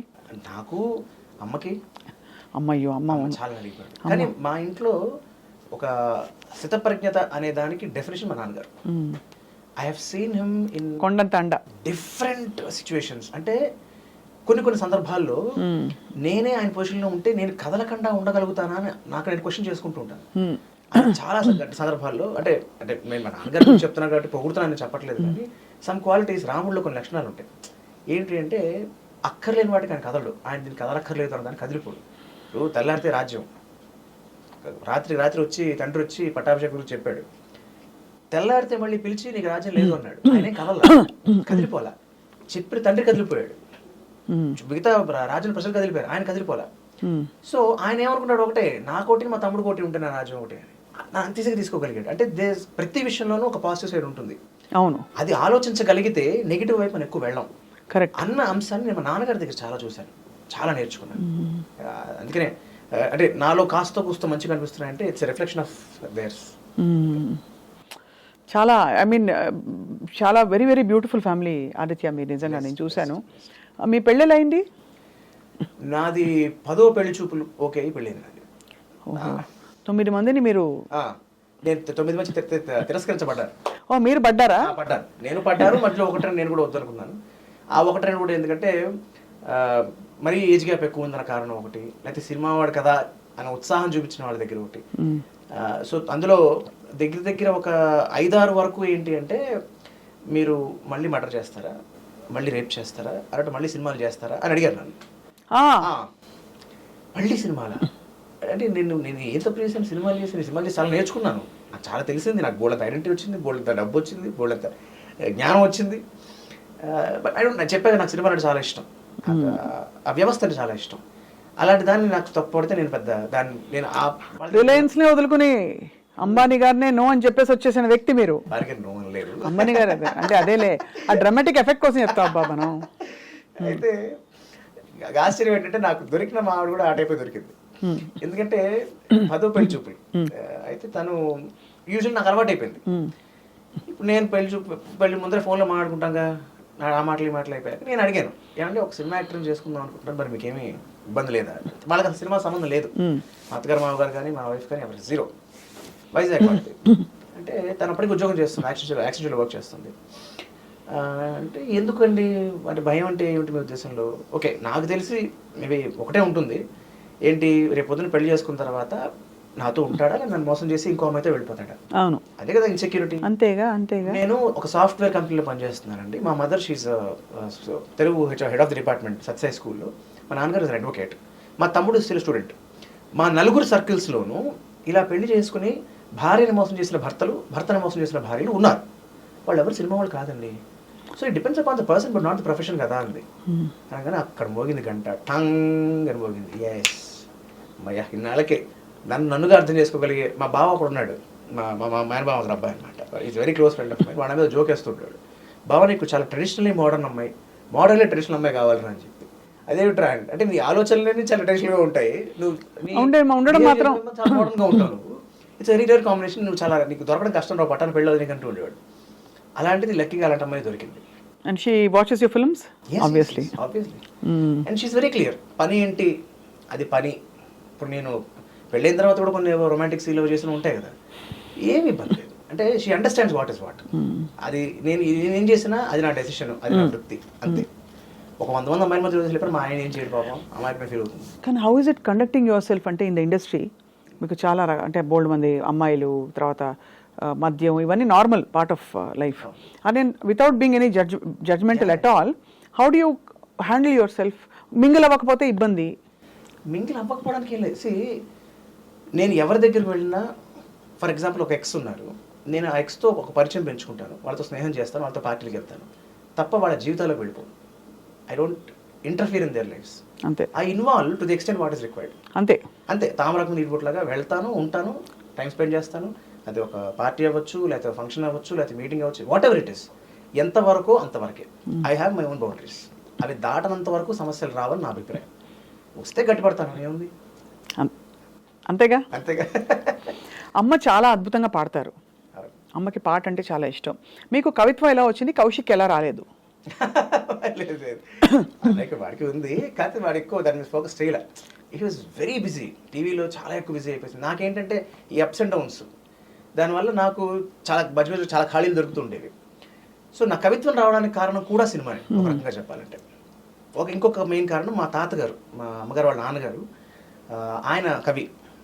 బారిస్టర్ పార్వతీశం మీకు ఐడియా ఉంటుంది, మన స్కూల్లో రాంటేలు, అది రాసింది మా తాతగారు వాళ్ళ అన్నయ్య గారు అనమాట. ఆయన మొక్కపాటి నరసింహశాస్త్రి గారు ఆయన పేరు. సో ఆయన తమ్ముడు మా తాతగారు మొక్కపాటి నరసింహమూర్తి గారు, మా అమ్మగారు వాళ్ళ నాన్నగారు.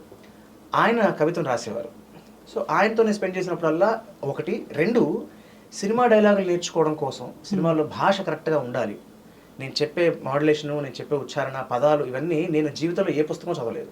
నేను చదివిన పుస్తకాలన్నీ సినిమా స్క్రిప్ట్లే. సో వాటి వల్ల నాకు పాటలు బాగా ఇష్టంగా ఉండేది. ప్లస్ నాన్న ఏం చేసేవారంటే, మేము మెడ్రాస్లో ఉండేవాళ్ళం కదా, తెలుగు సినిమాలో యాక్ట్ చేస్తున్నాను, తెలుగు భాష స్పష్టంగా రావాలి అని చెప్పి పనిగట్టుకున్న పాత సినిమాలు ఎక్కువ చూపిస్తుంటాను. దానివల్ల నాకు పాత సినిమాల మీద చాలా మక్కువ పెరిగింది, పాత సినిమా పాటల మీద పెరిగింది. తెలియకుండా అమ్మలో ఉండే సంగీతం, తాతగారిలో ఉండే కవిత్వం, నాకు ఇష్టమైన ఈ 2 కాంబినేషన్ వల్ల చిన్నప్పుడు దాన్ని ఏమంటారు, పిచ్చి కవిత్వాలు, పిచ్చి పాటలు పాడుతూ, ప్యారడీ పాటలు పాడుతుంటాను. కాకపోతే ఉదాహరణకి WWF కార్డ్స్ ఐడియా ఉంది మీకు? చిన్నప్పుడు ఆడుకునేవాళ్ళు కదా. కిష్కింద కన్నారు సినిమా వచ్చింది, తెలుసుగా. కోకెత్తుకెళ్తే ఏం సరదా, కవ్వింతలేలా కరివరదా, కోరిక ఉంటే నేరుగా నన్నే కౌగిళ్ళలోకే కొనిపోరా కృష్ణ. ఈ కృష్ణుడి పాట. నేను డబ్ల్యూడబ్ల్యూఎఫ్ కార్డ్స్ ఎంత ఆడేవాడు నా లైఫ్లో అంటే ఏం చేసినా ఎక్స్ట్రీమే. ఒకటి మొదలెడితే దాని అంతా చూసే బయటికి రావాలి. ఎలా ఆడేవాడిని అంటే ఇప్పుడు ఒక సెట్ ఉంది అనుకోండి, మన దాంట్లో కార్డ్స్ అన్నాం అనుకోండి, దాంట్లో ఫర్ ఎగ్జాంపుల్ ఇప్పుడు నేను హైట్ అని చెప్తాను, నాకు వచ్చిన కార్డులో హైట్ మీకన్నా హైట్ కన్నా ఎక్కువ ఉంటే నాకు వచ్చినట్టు. అలా కార్డు వెనకాల ఉన్న నలుగుని బట్టి ఇక్కడ నలిగిందంటే వీడు ఖచ్చితంగా అండర్టేకర్ అయి ఉంటాడు, ఇక్కడ నలిగిందంటే వాడు అక్కడ వంగిందంటే వాడు యోకోజున అయి ఉంటాడు అని చెప్పి అలా 7 సెట్లు మార్చాను నేను. అంటే నాకు తెలియకూడదు, ఆట ఆడేటప్పుడు జెన్యున్గా ఆడాలి. ఇక మీ దగ్గర ఉన్న కార్డు నాకు తెలిసిపోతే కిక్కే ఉంది అన్న స్థాయిలో ఆడేవాడిని. అలా ఆడుతున్న ఎంత ఎక్కేసిన పిచ్చి అంటే నాకు ఫస్ట్ టైం ఒక ప్యారడీ పాటతో స్టార్ట్ చేశాను నా జీవితంలో రాయడం, పాటలు రాయడం. నేను డబ్ల్యూడబ్ల్యూఎఫ్ ఉంటే ఏం సరదా, డబ్ల్యూడబ్ల్యూఎఫ్ ఈవా కరి వరదా, కోరిక ఉంది నేరుగా నన్ను డబ్ల్యూడబ్ల్యూఎఫ్ లోకి కొనిపోరా పల్కు హోగను అండర్ టేకర్ మ్యాచ్ మ్యాను బ్రెట్ హార్ట్ హిట్ మ్యాను. ఇదొక దాని ఏమంటారు, ఇది నేను ఎప్పుడు రాశానంటే నాకు 9 ఏళ్ళు ఎంతో. కానీ మా అమ్మ ఏం చేసిందంటే ఎంత బాగా రాశారా అంది. ఇప్పుడు నాకేంటి, ఓ అంటే బాగా రాశానా, ఇలాగా తెలియకుండా ఒక ట్రాష్లోంచి, ఒక చెత్త దాంట్లోంచి, ఒక తప్పుడు దీంట్లోంచి. ప్లస్ ఇంకొక అలవాటు ఏమి ఉండేదంటే అమ్మ పాటలు విని నన్ను లిరిక్స్ అడుగుతుండేది. ఆ క్రమంలో కొన్ని మర్చిపోయినప్పుడు ఏం చేసి ఆ పదాలు ఓన్ పదాలు పెట్టేస్తుండేవాడిని. అమ్మ అది మెచ్చుకునేది. అంటే పిల్లలకి అంటే ఇవాళ వాట్ ఐమ్ లెర్నింగ్ టుడే, పిల్లలు తప్పు చేసినా దాంట్లో ఒక మంచి ఉందంటే మెచ్చుకుంటే వాళ్ళు దాంట్లో డెవలప్ అవుతారని. అలాగా పదాలు క్రియేట్ చేయడం 9th క్లాస్లో నేను రాసిన ఫస్ట్ పాట. అది కూడా ఎలా జరిగింది అంటే మా స్కూల్లో ఒక పాట కావాలి, ఇప్పుడు విన్న పాట వద్దు, కొత్త పాట కావాలి అంటే ఎన్ని ఇచ్చినా మా సంగీత టీచర్, నేను స్కూల్ లీడర్గా ఉండేవాడిని అనమాట. మా మ్యూజిక్ టీచర్ ఏమో ఇది వద్దమ్మా, ఇది ఆల్రెడీ చాలాసార్లు పాడేశారు, ఎంఎస్ సుబ్బలక్ష్మి గారి పాట, ఇది చాలా తెలుసు కదమ్మా, ఇది కొత్తది అన్నట్టు తీసుకురాను. ఏం చేయాలో తెలియట్లేదు, కరుణించలేవా ఓ రాఘవ నాపై దయచూపురావా మా మాధవ అని నేను ఊరికే బాత్రూంలో పాడుతున్నా. ఏమని, ఓ పాట ఇవ్వా ఏం చేసి స్వామి అని చెప్పి. అప్పుడే అమ్మని అడిగి చెప్పి వెళ్ళి బాత్రూంలో పాడుతూ బయటకు వస్తున్నా. కరుణించలేవా ఓ రాఘవ మాపై దయచూపరావా మా మాధవ, కరుణించలేవా ఓ రాఘవ, నీవే మా తల్లివి నీవే మా తండ్రివి, నీవే మా గురువు దైవము నీవే సర్వస్వము అని పాట ఊరికే పాడుతూ బయటకు వస్తున్నా. అమ్మ ఈ పాట చాలా బాగుంది కదరా, ఎక్కడ తెలియ అంది. ఓహో ఇది మనం రాసిన పాట ఇంకా తెలియదు అమ్మకి అని చెప్పి పరిగెట్టుకుని ఫినిష్ చేసి ఆ పాట స్కూల్లో వినిపిస్తే స్కూల్లో 1000 మందిని పాడించారు. సో నా పాట ఒక 1000 మంది చప్పట్లు కొట్టారంటే అదొక ఎంకరేజ్మెంట్. అవును. సో అలాగా సినిమాల తాలూకు ఆ ప్రభావం అమ్మ వాళ్ళ. అండ్ ఇప్పటికీ కూడా నేను ఇప్పటికీ ప్రైవేట్గా నేను ఒక 270 పాటలు రాసుకున్నాను. ప్రతి పాట ఇప్పుడు రాసినా సరే ఫస్ట్ అమ్మకి ఫోన్ చేసి చెప్తా, అమ్మ ఇగో బయట ఉంటే కనుక అమ్మ ఇది ఎలా ఉంది చెప్పు అని చెప్పి. సో అలాగా అమ్మతో అటాచ్మెంట్ ఆ పాటతో అలా కంటిన్యూ అవుతూ వస్తుంది. ఎంత బ్యూటిఫుల్గా ఉంది. సో అలా కవిత్వాన్ని మీరు అంటే ఇప్పుడు ప్రొఫెషనల్ స్థాయికి తీసుకెళ్తున్నారా? ఎస్, అంటే నేను చాలా సందర్భాల్లో ఈవెంట్స్లో అన్ని చూశాను. రంగారావు గారి మీద, సావిత్రి గారి మీద, మన సంజయ్ గారి దాంట్లో కూడా. అవును, చాలా. రంగారావు గారి చెప్పమంటే ఒక మర్చిపోవచ్చు చెప్పండి. అయ్యో చెప్పండి తప్పకుండా. నాకు ఇష్టమైన ఆర్టిస్టులు ఎస్వి రంగారావు గారు, సావిత్రి గారు, వీళ్ళందరూ. అలాగే సుశీల్ మగ మీద కూడా రాశారు కవిత్వం ఒకటి. ఉదాహరణకు ఒకటి మర్చిపోయి చెప్పాలంటే రంగారావు గారు చెప్పండి, సావిత్రి గారు చెప్పండి. మీకు సుశీల్ గారిది సింగర్ కదా మీరు. విశాలమైన ఈ సినీ గీతాల జగత్తులో సుశీల గారితో ప్రత్యేక స్థానం, అది మరపురాని గానం. ఆ కంఠం వినగా వైకుంఠమే కనవచ్చు, ఆ స్వరం కొరకై స్వర్గవాసులే దిగివచ్చు.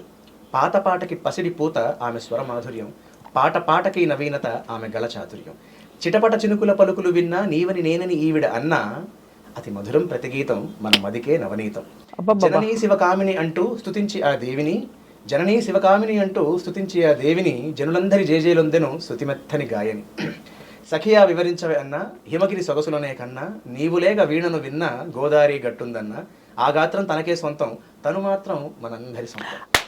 తెలుగు వారింటి ఆడపడుచుగా తమిళనాட்டுకే వీట్టు పుండుగా, కన్నడ గడ్డే కన్న తీరుగా కేరళ కోరిన గళము వీరుగా, ఆకులో ఆకునై పువ్వులో పువ్వునై అని తాని దేశంలోనే ఉత్తమ గాయనై, అమ్మయ్యై వటపత్ర సాయికి లాలిని కొమ్మపై కోయిలై ఇది మల్లెల వేళయని గుడివాడ వెళ్ళాను అని కొంటెగా కూతబెట్టి నేను వీడని నీడను నేనేనని భయపెట్టి శ్రీరస్తు శుభమస్తని జంటలను కలిపి అహనా పెళ్ళి అంటూ తను పలికి సాక్షాత్తు సావిత్రి స్వరమే అన్నట్టుగా నిజముగా జమునయే పాడేస్తున్నట్టుగా వాణిశ్రీ నుండి మాలాశ్రీ దాకా గాత్రంతో పాత్రలకే ప్రాణం పోసేసి ఎందు పాడిన అందరికీ ఓ బంధువు భావన కలిగించి విందు చేసిన డందముకి స్వరబంధము తానే కల్పించి ఒకటుందా రెండున్నాయా ఆమె నోటి పాటలు చెబుతున్నా సరిపోతాయా ఆమె గుర్చి మాటలు ప్రతి పాట నాటుకుపోయే జనుల గుండె గూటిలో ప్రతి పాట నాటుకుపోయే జనుల గుండె గూటిలో ఎంచమంటే మంచివి తరమా ఇన్ని వేల వీటిలో సినీసీమ నిర్మించేను సుశీలమ్మ పాటలహారం సినీసీమ నిర్మించేను సుశీలమ్మ పాటలహారం సుశీలమ్మ నిర్మించేను శ్రోతలకో సాగర తీరం ఆవిడకి పాటే జీవితం ఆవిడ జీవితం పాటకే అంకితం అందుకే ఆవిడ పాట శాశ్వతం. అబ్బబ్బబ్బా ఇక్కడ స్టాండింగ్ ఓవేషన్ ఇస్తున్నాను. కెమెరా పైకి తీసలేదు కాబట్టి ఇవ్వట్లేదు. ఎంత బారాసారు ఆదిత్య, అసలు మొత్తం వచ్చేసారు. అంటే ఆవిడ కనిపించేశారు పాటలో, నాకు పక్కన ఇలా కదలాడుతున్నారు మీరు చెప్తుంటే. ఎంత బాగా రాశారు, మనసు పెట్టి రాశారు. అంతే బా. సో అలాగా కవిత్వం ఇలా రావడానికి కూడా కారణం అంటే సంజయ్ కిషోర్. ఆయన నాలో ఉన్న దాన్ని గమనించి మీరు రాయాలి రాయాలి రాయాలి అని చెప్పి పట్టుబట్టి నా చేత సావిత్రి గారి మీద రాశాను, ఇలాగే రంగారావు గారి మీద రాశాను, బాలు గారి మీద రాశాను.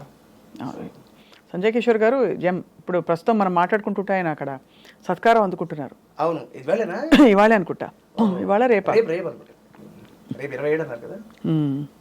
సో అలా మరి గొప్ప ప్రయాణం ఇది. కానీ ఇంకా చిన్న వయసే, చిన్న వయసు అంటే బాల నటుడిగా మీరు మొదలుపెట్టారు కాబట్టి చాలా తొందరగా మీకు జీవితం కనిపించేసింది. ఇప్పుడు ఫైనాన్షియల్ మేనేజ్మెంట్ అంటున్నారు మీరు. శోభన్ బాబు గారు కూడా స్వయంగా చెప్పారు మీకు ఫైనాన్షియల్ మేనేజ్మెంట్ ఆ పాఠం. సో ఏం నేర్చుకున్నారు మీరు ఫైనాన్షియల్ మేనేజ్మెంట్ గురించి? నేను చెప్పడం కానీ చేసేది లేదండి, అవన్నీ మూమెంట్స్ చేస్తాను. అవునా? దాచుకోరు? అయ్యో దాచుకోకుండా అలాగే ఖచ్చితంగా. ఎస్ అంటే ఒకటి, నేను నా మెయిన్ సూత్రం ఏమిటి అంటే డబ్బు ఎప్పుడు ఎంత వచ్చినా ఎంత రాకపోయినా ఒక సిస్టమేటిక్గా దాచుకోవడం అనేది చేయాలి. అది be it in any. For example ఇప్పుడు మనకి వాళ్ళు రేపు SIPs వస్తున్నాయి, సిస్టమేటిక్ ఇన్వెస్ట్మెంట్. చాలా మందికి తెలియదు. నెలకు ఒక 10, 25, 30 వాట్ ఎవర్, ఎవరికి పరిస్థితి బట్టి వాళ్ళు ఏది ఏమైనా. అంటే మనకి ఒక మనిషి బతకడానికి డిసిప్లిన్ ఎంత అవసరమో మన భవిష్యత్తు బాగుండడానికి ఫైనాన్షియల్ డిసిప్లిన్ కూడా అంతే అవసరం. అంటే సిస్టమేటిక్గా మన నెలకి నా డబ్బు ఇది కాదు అనేది ఒక పక్కన పెట్టేయాలి. తర్వాత ఎప్పుడు కూడా సాధ్యమైనంత వరకు ఎప్పుడు కుదిరితే అప్పుడు, ఎంత కుదిరితే అంత, చిన్నో పెద్ద వీలైనంత అసెట్ క్రియేషన్ చేసుకోగలగాలి. సో అది ఈ రెండు మాత్రం నేను ఫాలో అవుతున్నాను. ఎస్. మళ్ళీ తాహతుకు మించి చేయకూడదు. అప్పే చేయొచ్చు, అప్పు తప్పు కాదు, అప్పు తీర్చకపోవడం తప్పు. అదే కాబట్టి మనం మన లిమిట్ ఏంటో చూసుకుని దాన్ని బట్టి ఎగరాలి. Present value interest factor of annuity అంటే ఏంటి? అంటే ఏంటంటే మీకు వరుస పెట్టి క్యాష్ ఫ్లో డబ్బులు వస్తున్నాయి అనుకోండి. అంటే ఇవాళ ₹1,00,000, నెక్స్ట్ ఇయర్ తర్వాత ₹1,00,000 వాల్యూ ₹1,00,000 కాదు. అంటే ఇవాళ 1,00,000 మన బ్యాంకులో వేస్తే ₹1,05,000 ₹1,10,000 అవుతుంది. సో అలాంటి క్యాష్ ఫ్లోస్ ఉన్నప్పుడు, వరుస పెట్టి ఉన్నప్పుడు మనం కంపేర్ చేయడానికి అంటే మనం ఒక డెసిషన్ తీసుకోవాలి. డెసిషన్ ఎప్పుడు తీసుకుంటాం? కామన్ సెన్సే. మనకి కాస్ట్ ఎక్కువ, బెనిఫిట్ ఎక్కువ. కానీ ఇవాళ ఒక 10 లక్షలు ఖర్చు పెడుతున్నాను, నాకు ఒక నెక్స్ట్ 4 ఇయర్స్లో ఒక 2 lakhs 2 lakhs 2 lakhs 2 lakhs 2 lakhs 5 ఇయర్స్లో వస్తుంది. ఇప్పుడు నేను 10 lakhs పెట్టాను, 5 years పాటు 2 lakhs వస్తుంది, అంటే 10 lakhs వచ్చేస్తుంది కాబట్టి గుడ్డే అనుకుంటాం. కాదు, దాని వాల్యూ తగ్గుతుంది కదా, తగ్గుతుంది. ఇన్ఫ్లేషన్. ఎస్. ఆ తగ్గడానికి మనం యూజ్ చేసే అంటే ఒక నంబర్, మనం ఒక ఫ్యాక్టర్ అంటే 7% 10% వాట్ ఎవర్ ఇట్ ఇస్ తీసుకుని మార్కెట్ డిస్కౌంట్ చేస్తే, అంటే ఒక ప్లాట్ఫామ్ లో కంపేర్ చేయాలి కాబట్టి చేస్తే మనకు ఆ 10 లక్షలు కాదు, ఆ 10 లక్షలు ఇవాళ చూస్తే అది 8 లక్షలు 9 లక్షలు ఉంటుంది. సో కాబట్టి యాక్చువల్ నెంబర్స్ మనం వేరే టైంలో చూస్తున్నప్పుడు ఒక ప్లాట్ఫామ్లో కంపేర్ చేయడానికి తీసుకొచ్చే ఒక ఫ్యాక్టర్ని ప్రెసెంట్ వాల్యూ ఫ్యాక్టర్ అంటే. బాగా అడిగాను కదా నేను, అందుకని. బట్ ఎన్ని కోణాలు బాబోయ్ మీకు చెప్తున్నాను కదా. అసలు ఇక్కడ మీరు రావణుడు అని చెప్పలేము, బికాస్ నెగిటివ్ కానోటేషన్ వస్తుంది అంటారు కాబట్టి. బట్ హనుమంతుడి భక్తుడు అండ్ అనేక కోణాలు అంటారు కదా. మీ స్పీడు, మీ వేగం, తేజం అన్నీ కలిసి. మీకు తెలియదు ఉంది, నాకన్నా చాలా ఎక్కువ చేసేవాళ్ళు చాలా మంది ఉన్నారు. నేను ఏదో ప్రయత్నంలో ఉన్నాను. బాలార్క బింబము ఫలమని బట్టిన మీరే కదా, అంతేగా? మీరే అంటే హనుమంతుడు. బాలాదిత్యని అలా వచ్చి పట్టుకునే ప్రయత్నం చేసి అది. కానీ నేను ఆయన పట్టుకునే ప్రయత్నం చేస్తూ ఉంటాను. అంటే దేవుడు అనే అంశం కన్నా కూడా ఆయనలో ఉండే క్వాలిటీస్ నాకు చాలా ఇష్టం. హనుమంతుడిలో ఉండే of course multi faceted is దాని ఒక ట్రైట్. అలా కాకుండా ఎంత బలం ఉన్నా, ఎంత తెలివి ఉన్నా, ఎంత విద్వత్తు ఉన్నా, ఎంత వినయంగా ఉంటాడు అనేది ఆయన చూసాక నాకు అర్థమైంది. అండ్ ఆయన గురించి తెలుసుకున్నాక లేదు, చూశాను ధర్మం కాదు, కానీ అలాంటి వాళ్ళల్లో బాలుగారు ఒకరు చూశాను నేను, చాలా దగ్గరగా చూశాను నేను. So this are learning. ఇందాక నేను అన్నట్టు ఏంటంటే నేను ఆ హనుమంతుడి లక్షణాలన్నీ బాలుగారులో కనిపిస్తూ ఉండేవి. నేను ఒకసారి ఆయన కవిత రాసినప్పుడు కూడా ఇదే మాట అన్నాను ఆయన నాతో, వినయములో మారుతి రీతిలో తొడకడ నిండుకుంట వారు అని ఆ కవితలు రాశాను అనమాట. ఏమయ్యా మరి హనుమంతుడితో పోల్చి తీసుకెళ్ళాను సార్, నాకు అలా అనిపిస్తుంది సార్, చాలా ఎక్కువ పొగిడేసావయ్యా, కష్టంగా ఉంది. అదే కదా సార్ నేను చెప్పాను, మీరు పొగడతలు తట్టుకోలేదని చెప్పారు కదా సార్, ఆయనతో చెప్పడం జరిగింది. నా అదృష్టం ఆయనతో నేను 3 రకాలుగా పనిచేయగలిగాను బాలుగారితో. ఒకటి, ఆయన పాడిన పాటకి నేను హీరోగా యాక్ట్ చేశాను. 2, నేను రాసిన పాటని ఆయన పాడారు. అంటే ఆయన పాడిన పాటకి నేను ఒక లిరిసిస్ట్గా సురభి నాటక సంస్థ 125 సంవత్సరాలు జరిగినప్పుడు ఆ పాట నేను రాశాను, బాలుగారి పాడడం జరిగింది. అది 2వ కోణం. 3వ రకంగా బాలుగారితో కలిసి నటుడిగా ఒకే స్క్రీన్ మీద యాక్ట్ చేయగలిగాను. అద్భుతం కదా. ఇలాగా విభిన్నమైన అనుభవాలు. చంటిగాడు మీ first film as a hero. ఆ తర్వాత ఎన్ని సినిమాలు చేయగలిగారు బిట్వీన్ తమిళ్ అండ్ తెలుగు? తర్వాత ఒక 11 సినిమాల దాకా చేశాను. తర్వాత ఇప్పుడు క్యారెక్టర్ యాక్టర్గా అన్ని పాత్రలుగా అది మల్టిపుల్గా చేస్తారు. అంటే ఇప్పుడు ఇందాక మీతో అన్నట్టు లీడ్ యాక్టర్స్ అయిపోయారంటే ఇప్పుడు హీరోలు అనేది లేదు. అవును, పొలిమేర సినిమాలో ఏంటంటే ఎవరు హీరో ఎవరు విలన్ చెప్పడానికి లేదు. ఆ కథ ప్రకారం ఏంటంటే లీడ్ యాక్టర్స్, ఇప్పుడు సినిమాలో ఉండే వాళ్ళలో లీడ్ యాక్టర్స్ అంతే. సో అందులో నేను ఒకండి. ఇప్పుడు సచిన్ రాజేష్ బావ అంటాను, చాలా క్లోజ్ నాకు. బావ ఒక లీడ్ యాక్టర్, నేను ఒక లీడ్ యాక్టర్ చేశాను. కానీ ఆదిత్య ఇప్పుడు మీకంటే నెలకి ఫుల్ మంత్ అంతా వర్క్ ఉంటుందా? అట్లా ఉంటుంది, లేదు, చాలా ఖాళీలు ఉంటాయి. దానికి ప్లాన్ బి అయినా మీరు, లేదు ప్యాషన్తో చెప్తారా ఈ పాఠాలు, సిఏ పాఠాలు? అంటే ఒకటి సిఏ పాఠాల్లో ఏంటంటే నేను ఒక టీచర్గా ఉన్నప్పుడు నేర్చుకున్న కొన్ని అంశాలు ఉన్నాయి. ఒకటి డబ్బు వస్తుంది, వేరే విషయం. But the high what I get being a teacher. ఎందుకంటే ఇప్పుడు ఫర్ ఎగ్జాంపుల్ ఒక స్టూడెంట్ పాస్ అయ్యాడు అనుకోండి, వాడు ఫోన్ చేసి సార్ నేను మీ వల్లే పాస్ అయ్యాను అంటాడు. యాక్చువల్లీ కాదు, నేను అందరికీ ఒకలాగే చెప్తాను, చదివేవాడు వాడి ప్రయత్నం వాడు పెడతాడు.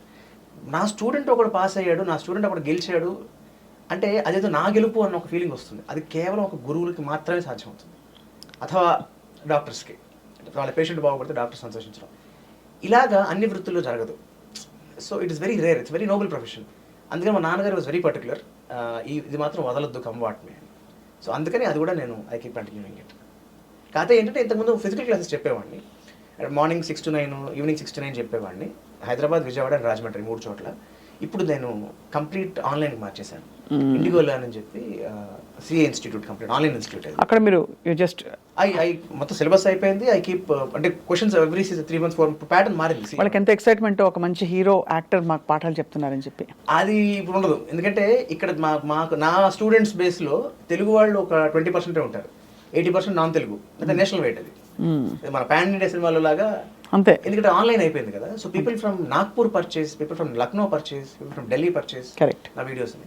సో అందుకని చాలా మందికి తెలియదు. తెలిసిన వాళ్ళకు కూడా ఏంటంటే ఫస్ట్ 5-10 నిమిషాలే. నేను రాజమండ్రి క్లాసెస్ చెప్పడానికి వెళ్ళినప్పుడు డెమోకి వచ్చేవాళ్ళు పిల్లలు, డెమో క్లాస్ చెప్తాం కదా, ఎలా వచ్చేవారంటే అదే an old patient is better than new doctor అని. అప్పటికే వాళ్ళు ఒక 5-6 సార్లు రాస్తుంటారు పరీక్ష. ఇటు సినిమా యాక్టర్ వచ్చి ఏం చెప్తాడు, పాటలు చెప్తాడా, డైలాగులు చెప్తాడా అని చూద్దామని చెప్పి నన్ను టెస్ట్ చేయడానికి వచ్చేవాళ్ళు. బ్యాక్ బెంచ్లో కూర్చొని ఒక బ్యాచ్ ఉండేవాళ్ళు, ప్రతి బ్యాచ్కి వాళ్ళు వస్తారు, మనం వచ్చి మనం టెస్ట్ చేస్తారు అనమాట. వాళ్ళు ఏంటి, మనం స్టార్టింగ్ సబ్జెక్ట్ చెప్తుంటే వాళ్ళు లాస్ట్లో టాప్ ఎండ్లో క్వశ్చన్ అడుగుతుంటారు. It's challenging element. సో అలాగా ఫస్ట్ ఒక 1-2 days ఉంటుంది హీరో అనేది, తర్వాత సబ్జెక్ట్లోకి వెళ్ళిపోయిన తర్వాత ఇంకా ఎంత బాగుందంటే. సో ఇప్పుడు మీరు యాక్టివ్గా ఐ థింక్ 2 సినిమాల కోసం వెయిట్ చేస్తున్నారు. ఒకటి పొలిమేర 3 షూటింగ్ స్టార్ట్ అవబోతోంది. రెండవదేమో సతీష్ వేగేశ్న గారు, మన శతమానం భవతి సినిమా డైరెక్టర్, ఆయన ఒక వెబ్ సిరీస్ చేస్తున్నారు. సో దాంట్లో లీడ్ యాక్టర్గా చేస్తున్నాను. అద్భుతం. అన్ని ప్రపంచాలు కలిసి ఉండి అన్ని సఖ్యతతో ఉండగలగడం అదృష్టం. తల్లిదండ్రులు, భార్య, ఇటు మీ వృత్తి, ప్రవృత్తి, ప్రకృతి, ఎలా చెప్పారంటే ఒకటి వృత్తి మీ యాక్టింగ్, ప్రవృత్తి మీ టీచింగ్, ప్రకృతి మీ కవిత్వము, అన్నీ కలగలిసి ఒక మనిషిలో ఉండి అవన్నీ సఖ్యతతో నడవగలగడం విత్ పాజిటివిటీ. నిజంగా సూర్యుడికి ఉండే అన్ని లక్షణాలు మీరు ఉన్నాయి. అదే అంటే దొరికేవాళ్ళ. ఇప్పుడు మనం మీ దానికి నేను డబ్బింగ్ కూడా చెప్పాను, గుర్తుండే మహాభారతాన్ని.